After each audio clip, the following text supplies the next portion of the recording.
Hello and welcome to Atomic Facepalm. This is Chris, and this time it's a preview of H1Z1's Auto Royale beta mode.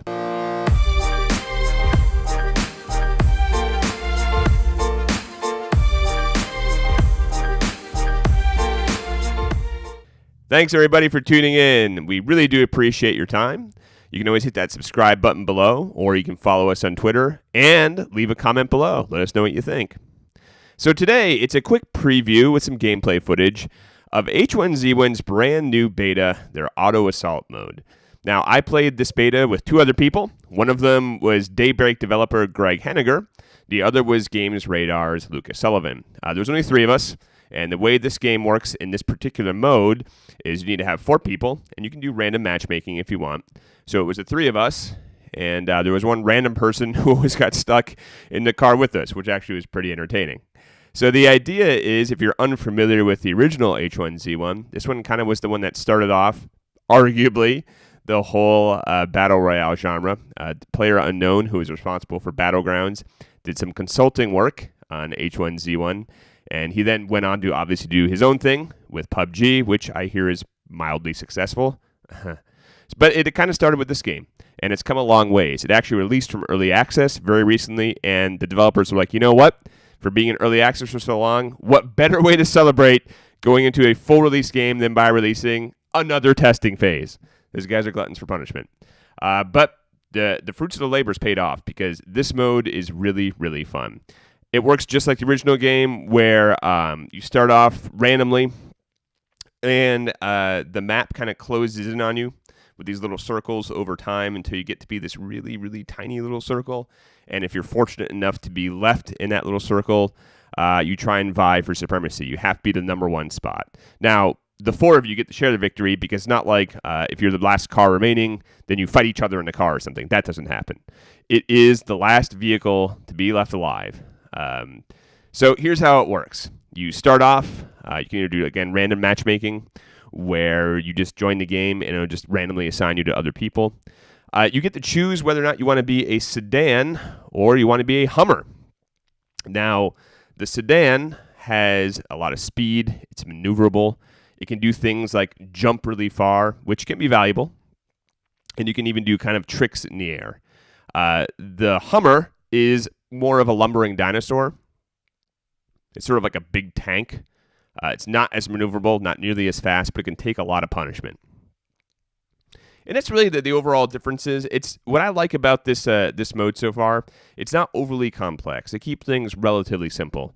This is not like PUBG, where you're driving around. You have to worry about semi-realistic driving physics and falling out of the car. It doesn't do anything like that. You're stuck in the car with these other three people. The car itself, or the Hummer, depending on what you are, has a life gauge. Now, if that life gauge reaches 0, you're out of the game. However, each player also has their own life gauge. But if you get shot enough, and you do that by hanging out of the car and exposing yourself, if you die, in quotation marks, you're actually not dead. You're just knocked out. And eventually you'll come back to life with some of your life restored. So there are two ways to mitigate that. You can, as a player, randomly pick up health packs depending on who your driver is, because the driver has full reign to do whatever they want, which I think is awesome, because you kind of have that controlled chaos. So the driver will drive over power-ups. They'll go around the map looking for things like crates or just random drops. You can then shoot the crates, and then depending what's on the inside is what your team will get. Any item you drive over gets placed into an overall inventory. It's then up to whoever to grab that and put it in their own inventory. Now, again, you can kind of hose your other teammates by trying to click rapidly to see who can get the best gear, but that's really not going to do any good. You just die if that's the case, because you want a good, evenly distributed team with weapons and health and repair kits and bonuses. So the idea is, as the driver, you're trying to kind of steer your guys maybe away from the conflict to start, get your stuff all buffed up, just like the normal game, where you're running around by yourself trying to get your guy improved, better weapons, better gear, and then eventually you'll have to engage. But you don't have to really right away. Probably better not to. So you drive around. As you're driving around, you're going to find, like I said, a lot of upgrades. You'll get weapons. Now, everyone starts with the basic Uzi with a ton of ammo, so you're not utterly defenseless to start with. But that Uzi doesn't do a lot of damage against other vehicles. If you're lucky enough to kill a few players, remember they'll come back to life, so not that big a deal for you or them. So like the original game, you can get power-ups in the weapon department, such as the AR-15, the AK-47, the revolver, and so on and so forth. You can even get exploding arrows at one point, if you're lucky enough. There are crate drops with varying rarity, again, just like the single-player game, or the squad-based original H1Z1, King of the Kill. And in this one, there's purple, gold rarities. So if you see a gold crate, they're tougher to bust open. You got to shoot the crap out of them, but you'll get something appropriately rare and nice on the inside. Same thing goes with purple crates. Common crates are also around, and they'll have goodies, and they're much easier to shoot apart and grab. Part of the fun I had, at least when we were playing, was sort of like, do we really want to go for those crates? Because they're going to be big ticket items. Do you want to kind of maybe sort of like drive around, wait and see who else goes for them, and maybe try and tag them when they're not suspecting it? I think the biggest part of this game is the controlled and sometimes uncontrolled chaos that erupts from a well-laid plan or maybe a poorly laid plan. For example, I got a bunch of grenades when we first started out. And I was like, oh, man, this is my day. I'm going to chuck these grenades so far. And it actually kind of worked. There was someone coming up behind us, and it's really hard to throw a grenade when your driver is kind of spazzing out and going crazy, or even when he's just driving normally. There's a little arc, but it's not really precise, and you've got to sort of time the explosion. So I chuck my grenade. The other guy's driving around, and it hits him, and it does a lot of damage. I'm like, man, I'm doing that again. I'm throwing another grenade. I throw the other grenade, but I didn't tell my driver what I was doing, and Lucas kind of just drove right over her own grenade, and it literally killed us. So it's those moments that are, it sucked, but it was entertaining at the same time. And it's that kind of communication that really makes it fun. So I would really suggest playing this game with 3 of your friends, if possible. I think that's where you're going to get the most enjoyment out of it. But it is also fun. I jumped in randomly with other just, overall people. And it's a lot of fun that way, too, for different reasons. Because you have no idea really what's going on, especially if you turn off voice chat. And it's that randomness and spontaneity that surprises you. You're like, what is this driver doing? He's going nuts. And you kind of just roll with it. And while normal weapons are fun and all, like you can get a light machine gun, you can get that revolver, and those are good. You can do a lot of destruction with those and have a lot of fun. But the best part for me was some of the random power-ups, such as a corrosive smoke screen, which you can let out in the back of your car. There's a turbo boost, which you can just launch off jumps with. There's oil slicks. You can actually place road mines. Again, being very careful not to run them over yourself. It's those kind of things. You can kind of chain those combos. So you could bait people into driving after you, then release that toxic smoke screen, and then place a mine to really screw people up. I also like how this is not a game that takes itself too seriously. When we were driving around, you can do things with the car that is utterly absurd. So we were driving through a city, and Greg and I noticed there was a purple crate. Maybe it was a gold crate. It was a rare crate, and it was lodged behind a bunch of buildings and a wall. We're like, Lucas, we got to get to that crate. Go, go. He's like, no way, I'm just going straight for it. And so he drives at full speed directly into a concrete wall, and the car just flips over and almost destroys itself. We're like, dude, what are you doing? He's, no, I can do it. And so he kind of drives up a crate next to it and somehow drives the car up a wall, up and over the crate, and falls on top of it. And I love that. I hope in future patches, because there's going to be a lot of them, it's in beta, I hope they don't fix that stuff. I love how you can drive into a tiny little sapling and it kind of sends your car careening, or you can drive over a tent. Sometimes the tents don't always collapse. I know these are technically bugs. Maybe they're intentional. I mean, the tents, some of them collapse, so that probably will be fixed. But I really enjoy that. I think it's fun how they just have Grand Theft Auto physics. This is not a realistic simulation by any means.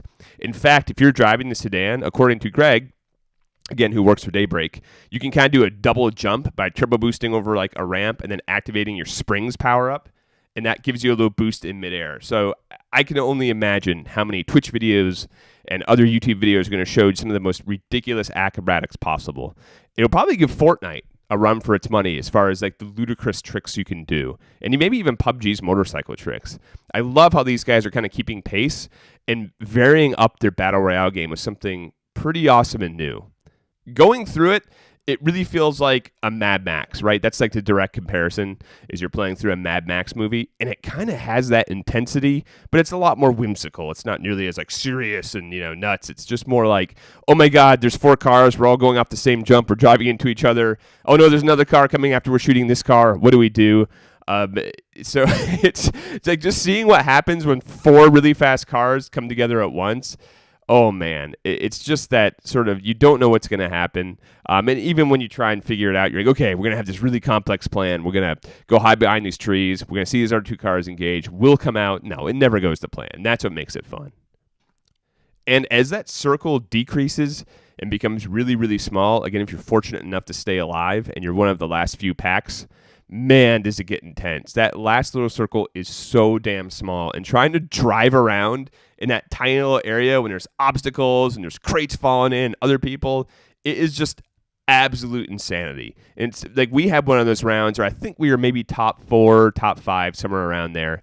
And just hearing Lucas, who was driving, going completely absurdly nuts because I can't drive around in this. There's too much going on. And you're doing somersaults over bridges.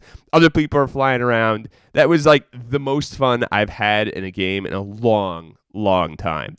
It was just fits of laughter and just all of us going crazy, trying to figure each other out, trying to tell the driver where to go, who obviously was just like not having that. And that's fine. That's what makes these multiplayer games really fun sometimes. I feel like there's a lot of great multiplayer games out there, Overwatch, etc. But those games, man, they kind of take themselves too seriously, or at least the players do, not the games themselves.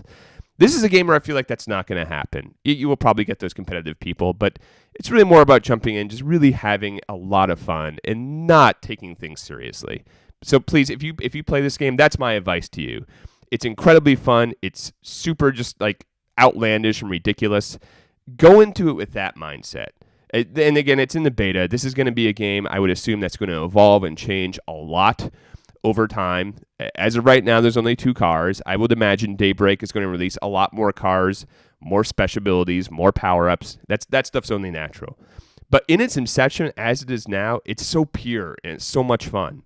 And it's something, I read about it and I heard about that it was coming up as far as the auto mode goes. I wasn't sure what to think. I thought, okay, interesting idea. But after playing it, man, I just want to play it with like everyone in the house now. I want to play it with all my friends. So, again, this is just a preview. We don't review beta games, but the first impressions couldn't be better. So there you have it, the overall preview of H1Z1's brand new Auto Royale mode in the beta phase again. You should also check out the original game, by the way, if you haven't done that. I played it for the first time this last weekend. I have played PlayerUnknown's Battlegrounds for about a month now and was loving it. But this one, like Fortnite, is more cartoonish and a lot more forgiving, not nearly as complex. So if you like the idea of a Battle Royale game, but you don't want that like bullet drop, you don't want like the really crazy intensity of PUBG, etc., I would really recommend giving this a shot. A lot of fun. It's the same ideas apply, but it's just not nearly as like intense and intimidating.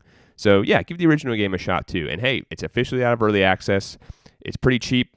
You couldn't go wrong playing it. And again, go ahead and play that Auto Royale because even without friends, it's worth it. Trust me. A lot of fun. I'm really excited to see where they go forward with this too.